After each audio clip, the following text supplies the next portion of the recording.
What's up, YouTube? Spencer, Paul here, Maymount Media. Today we're going to be setting up an interview in a small space.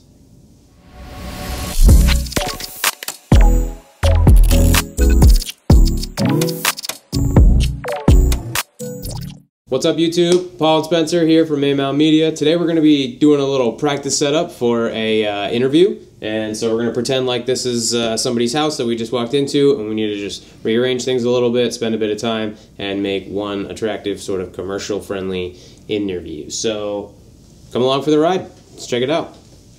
Try to catch me howling at the moon.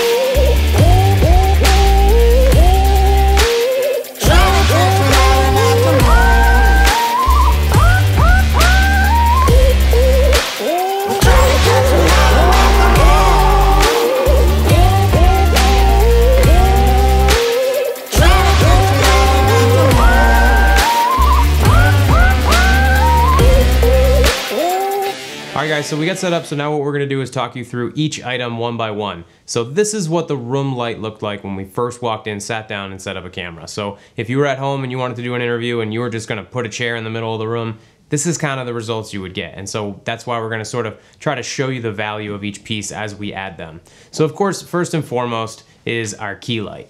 Key light is always the brightest light. It's always directed right at the subject of your scene, and so if Spencer would be so kind, we can pop that one on. So there's your key light. So right away you can see that we have this really nice, big, soft, diffused source of light, and it's shining directly at my face. Two things are happening to try and make it look flattering is the angle. It's slightly above my head, but not way up, so that way it fills in sort of some of like my eye sockets, and it fills in some of the shadows that would have been created from an overhead light, but it still leaves a little bit of height off my face so that there's some definition in my jawline, which sort of gives my head some shape, and then it's set off to the side a little bit, sort of giving depth to my face as well. So that's the key light. Most important, to be perfectly honest, if we were doing sort of a dramatic lighting interview, we could start interviewing just like this if we really wanted to. It would depend on the mood of the interview, but realistically, just right out of the gate, that's a pretty good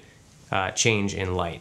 But then again, personally, I don't absolutely love having a super split light here. As you can see, the left half of my face is falling off into shadow a little more than we would like, which is why we would bring a fill light in. So that's over here. There you go. So there's your fill light. That fills in a lot of these shadows and some of the darker sides of me. It's at a lesser intensity than the key light, and because of that, we don't really need to worry about diffusion so much. We're using like an 8 by 8 inch panel, turned down to about 50%. And so where this is a big, really powerful, soft key light, all this one really needs to do is complement it to a certain degree. So as you can see, if Spencer were to turn it all the way down,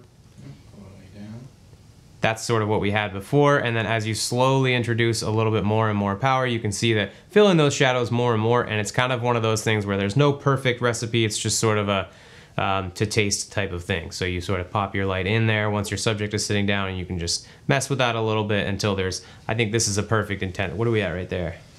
That's about 50% white. Yeah, so right around 50% is a nice complementary lighting setup, so we still have depth, but you don't totally lose everything that's going on over here. And then the other thing that's really important for us on an interview setup, generally speaking, we like to do a 3-light setup. And the third light is back here, it's overhead, and it's called a rim light or a hair light. And that's exactly why. You can see it's right here, it's filling in the hair and adding a little bit more to my head so that I don't just have a sort of a dark mass sort of as the perimeter of my head. So first we had the key, now we have the fill, and then this shoulder line and the top of my head here is getting the light from our overhead rim and or hair light, however you want to call it. And it's really just adding that last little bit of dimension to the shot and making sure that our subject is going to be most well displayed. So if we had a really bright backdrop, if we were doing sort of a semi-silhouette situation, I think it would make more sense to not do a rim, but generally speaking, what we like to do is have our subject be a brighter than whatever backdrop it's setting on, where we have the wall back there. And so what we have here is your basic 3-light setup. We could roll just like this But as you can see, we set the scene with a little lamp over here, and I think the lamp is gonna really tie everything together, add a little bit more interest over here. That's awesome. So not only is it just adding a little bit other point of interest to the photograph and adding a little bit more balance to the scene because we have our window on this side, then I'm lit in the middle, and then we have another light over here, and then another complementary color. I'm wearing green, plant is green. We have some little complementary colors going on and some matching colors and so on and so forth. And so a nice little pop of warm lamplight isn't so bad.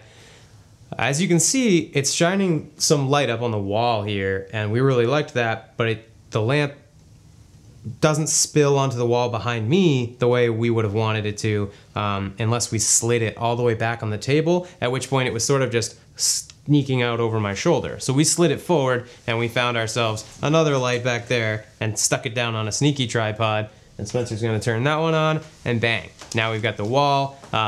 You can sort of tell, now that you know, of course, that there's another light back there. There's no way the lamp would spill light like that. But I think to the average viewer, whether or not they know it's being cast by the lamp doesn't really matter. It's more about just sort of having that equal intensity of light on each wall. We did balance the color back there a little warmer than our key fill and rim, so that way the wall is a slightly different color temp from me, and I stand out from it a little bit more. We wanted to match our lights to our windows, because otherwise the window with the white curtain would have looked really blue in the scene, and we kind of wanted that to be a white curtain, and so we matched our 3 subject lights on right around 5600 or 5000 Kelvin, and then these other ones are sort of that incandescent bulb, 3200 to 3800 Kelvin. So these are each one of our lights, why we added them, and this is about a 30 to 40 minute setup. So if we were to show up to a client's house and you saw sort of the state of the room before and what the lighting looked like, between the two of us, if we were willing to hustle and get this all together, we can have all of this dialed and have them sitting and doing the interview within 30 minutes. Do the interview generally about 15 to 20 minutes with each person that we like to interview. Generally, we'd spend about 20 minutes or so with any interviewee. We don't like to sit people down in front of the camera for too long unless we have something to really dive deep into, but generally people, they do better if you can keep those interviews relatively short, another 10-15 minutes to break it all down.